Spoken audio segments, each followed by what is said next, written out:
Shalom bien-aimés frères et sœurs, je vous salue tous dans le nom de notre précieux, glorieux et merveilleux Jésus-Christ. C'est le berger Blanchard. Aujourd'hui, le Seigneur, par sa grâce, a mis une pensée dans mon cœur que j'aimerais qu'on puisse partager tous ensemble pour la gloire de son nom. Et ma prière pour toi, c'est que le Saint-Esprit qui puisse te parler au travers de quelques minutes. Bien-aimés frères et sœurs, l'Esprit de Dieu me convainc à dire à quelqu'un aujourd'hui que peu importe la situation que tu traverses, peu importe la phase difficile de ta vie, tu dois savoir que le Seigneur est avec toi. Ce n'est pas que le Seigneur t'a oublié, ce n'est pas que le Seigneur t'a délaissé, non, il est ensemble avec toi. Et ce que l'Esprit de Dieu me pousse à te dire aujourd'hui, c'est que tu puisses seulement tourner tes yeux vers l'Éternel et commencer à crier à lui. Appelle le Seigneur, invoque son nom. C'est ce que sa parole nous dit. Il dit que lorsque nous avons besoin de lui, nous devons lui parler. Pourquoi nous devons parler à Dieu? C'est seulement parce que c'est lui notre Père. Et étant qu'un Père qui est bon, qui est juste, il est là pour subvenir aux besoins de ses enfants. Lorsque nous regardons dans les lois des hommes, même dans notre code de la famille, il y a une loi qui régit la paternité, cette relation entre les parents et les enfants. Et la loi pose aux parents, on oblige aux parents de prendre soin des enfants. C'est ce que la loi dit. La loi oblige, c'est une obligation. Alors bien aimé, si la loi de ce monde, si les gens de ce monde, ils reconnaissent que normalement un parent doit subvenir aux besoins de ses enfants. Maintenant, à combien plus forte raison notre Père Céleste? Bien aimé, nous devons savoir que nous avons un Père qui est juste, qui est fidèle, qui est au ciel. Et lorsque tu as des problèmes, ton attitude, tout ce que tu as à faire, c'est seulement de l'invoquer, de l'appeler. Bien aimé, à l'arrivée de notre Seigneur Jésus, il a quelque part brisé ces mythes-là, cette image qu'on donnait à l'Éternel et Dieu. Dans l'ancienne dispensation, Dieu était pour les enfants d'Israël comme un Dieu tout-puissant, un Dieu qui est colérique, un Dieu qui punit les transgressions, un Dieu de la loi, un Dieu qui punit les péchés. C'est cette image-là que les enfants d'Israël avaient. Mais Jésus, lorsqu'il est venu, il a amené une nouvelle révélation, une nouvelle lumière par rapport à la personne de l'Éternel et Dieu. Et Jésus, il vient présenter Dieu, l'Éternel et Dieu, El Shaddai, comme un Père, comme son Abba, un Père qui est rempli d'amour. Et pour les Juifs, c'était un scandale, c'était une aberration, parce que Dieu le Tout-Puissant, El Shaddai, il ne peut pas être un Père. Voilà pourquoi les Juifs, ils s'en prenaient à Jésus à chaque fois qu'ils disaient ces choses. Parce que pour eux, c'était une notion nouvelle, une nouvelle doctrine qui ne cadrait pas par rapport aux lois et aux prophètes. Par rapport à ça, j'aimerais qu'on puisse lire une parole. Là, je suis dans le livre de Jean 5, le verset 18. La Bible déclare, à cause de cela, les Juifs cherchaient encore plus à le faire mourir. Non seulement parce qu'il violait les sabbats, mais parce qu'il appelait Dieu son propre Père, en faisant lui-même égal à Dieu. Parole de l'Éternel. Bien aimé, nous voyons ici que les Juifs ont pris la décision de s'en prendre à Jésus. Pourquoi? Parce que non pas seulement qu'il violait le sabbat, mais il appelait Dieu son propre Père. Donc c'était une aberration pour eux. Parce que personne ne peut appeler Dieu Père. Comme Père, c'est impossible. Même lorsque nous voyons dans l'ancienne dispensation, tous les patriarches, Abraham, Isaac, Jacob, personne n'a appelé El Shaddai son propre Père. Et comme Jésus a appelé Dieu son Père, pour eux, c'était une nouvelle doctrine. On devait absolument tuer Jésus. Mais bien aimé, j'ai une bonne nouvelle pour toi aujourd'hui. Tu dois savoir que Dieu est réellement ton Père. Oh oui, tu m'as bien entendu. Dieu est ton Père. C'est lui ton Abba. Étant qu'un Père, l'un de ses rôles, une de ses obligations, c'est seulement de subvenir à tes besoins. Et même les gens du monde, ils ont mis des lois que si un père n'arrive pas à prendre sa responsabilité, c'est-à-dire de subvenir aux besoins de ses enfants, il doit être sanctionné. C'est pourquoi vous allez entendre des infractions comme l'abandon des familles, la pension alimentaire. En fait, bref, on poussait à un parent de prendre leurs responsabilités. Et bien aimé, si les hommes font cela, il y a combien plus fort de raison notre Père Céleste, lui qui est juste. Et lui qui est rempli d'amour, lui qui est encore au-delà, il est fidèle. Bien-aimé, j'aimerais te dire aujourd'hui, peu importe les problèmes que tu as, crie au Seigneur. Appelle Jésus, crie à lui. Si Dieu, en te créant, il t'a donné les oreilles pour écouter. Est-ce que tu crois que lui, il est sourd? Je ne pense pas. Parce que quand il t'a créé, il t'a donné les oreilles pour écouter. Donc, c'est-à-dire, lui aussi, il n'est pas sourd, il écoute. Et lorsque quelqu'un crie à lui, lorsque quelqu'un il manifeste ce besoin-là, je crois que Dieu va se manifester dans sa vie. Ce n'est que ça. Et lorsque nous lisons la Bible, dans le livre des Psaumes 50, la Bible déclare, oh Dieu est merveilleux.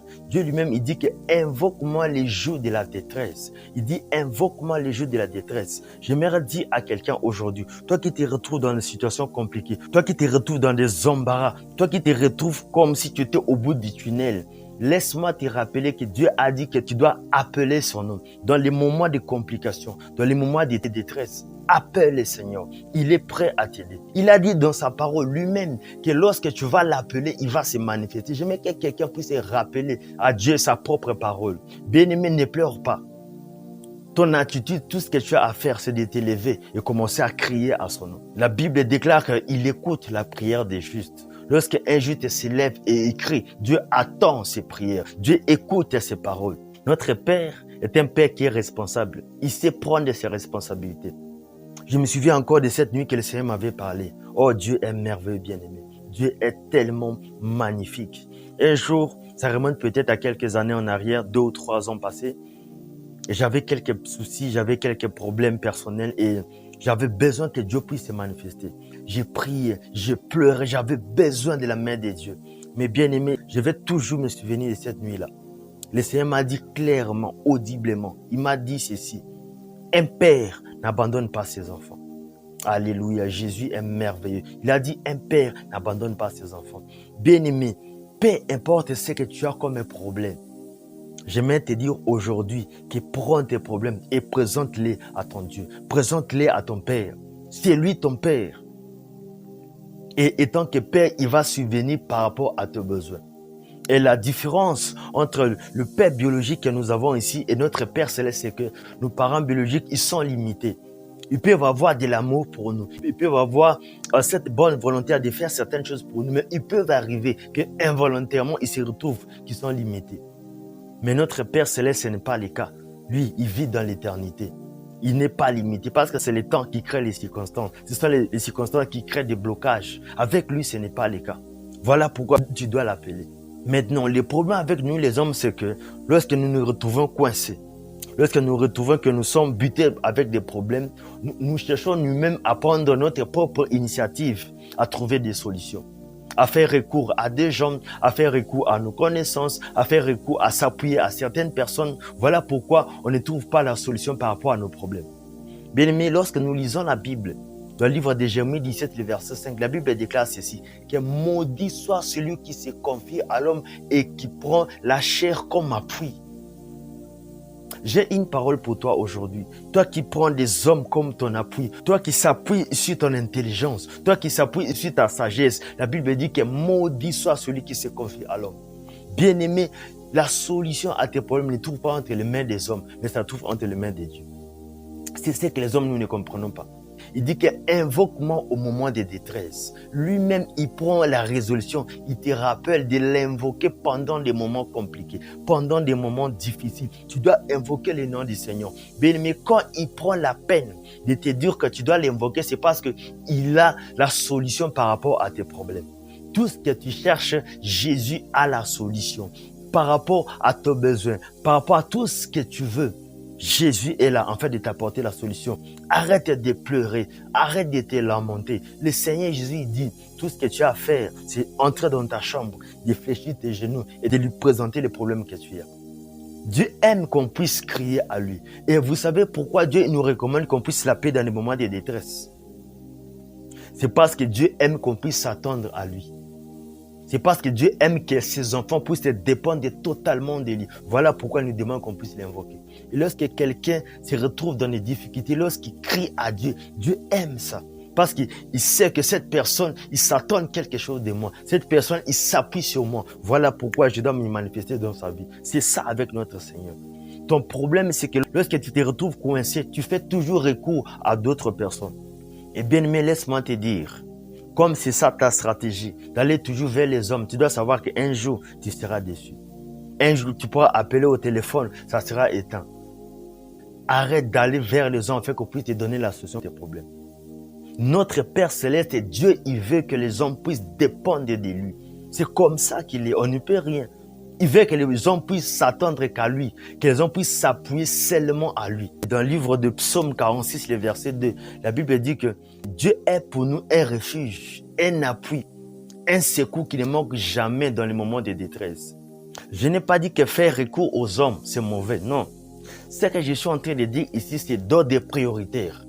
Quand tu te retrouves coincé, c'est d'abord Dieu, ensuite les hommes après. Pourquoi? Parce que quand tu pries à Dieu, Dieu a la capacité de toucher les hommes.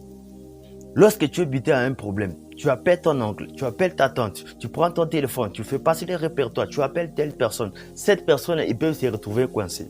Mais si tu commences à invoquer Dieu, Dieu a la capacité de toucher les cœurs des gens, de disponibiliser les moyens, en fait, qu'il puisse t'aider. Dans le livre de Proverbes 21, verset 1, la Bible dit que le cœur du roi, c'est un courant d'eau dans la main de l'Éternel. Il l'incline partout où il veut. C'est pour dire que le cœur des hommes, le cœur des rois, le cœur de toute personne, c'est entre les mains du Seigneur. Alors, lorsque tu fais recours à Dieu, Dieu a la capacité de disposer la solution par rapport à tes problèmes aux mains des hommes. Ce n'est que ça. Dieu est le seul qui peut convaincre les hommes, en fait, qu'ils puissent te faire du bien. Voilà pourquoi lorsque nous lisons la Bible, oh Dieu est bon. Dans le livre de Jérémie 17, le verset 7, il dit que béni soit celui qui se confie en l'Éternel et dont l'Éternel est son espérance. Alléluia. Bien-aimé, confie-toi en l'Éternel. Les moments ici, ce n'est pas les moments de se lamenter. Ce n'est pas les moments de crier, mais c'est les moments de prendre ses problèmes et de les présenter à Jésus. C'est les moments d'amener son problème, ses fardeaux, tout ce qui nous dérange, peu importe ce qui nous complique, mais qu'on puisse venir vers le Seigneur, en fait de lui présenter ce que nous avons comme problème. Et je m'en vais prier pour toi, que tout ce que tu as comme problème, comme tu as pris la résolution cette fois-ci de venir vers le Seigneur, que Dieu puisse te donner la solution dans le nom de Jésus. Comme tu as décidé cette fois-ci de te détourner des hommes et de venir vers le Seigneur seul, qui puisse t'accorder la solution dans le nom de Jésus. Peu importe les domaines que tu voulais voir la main de Dieu, que Dieu puisse accélérer le processus, en fait qu'il puisse t'accorder ce que tu as besoin dans le nom de Jésus. Que Dieu nous bénisse. Que Dieu nous bénisse.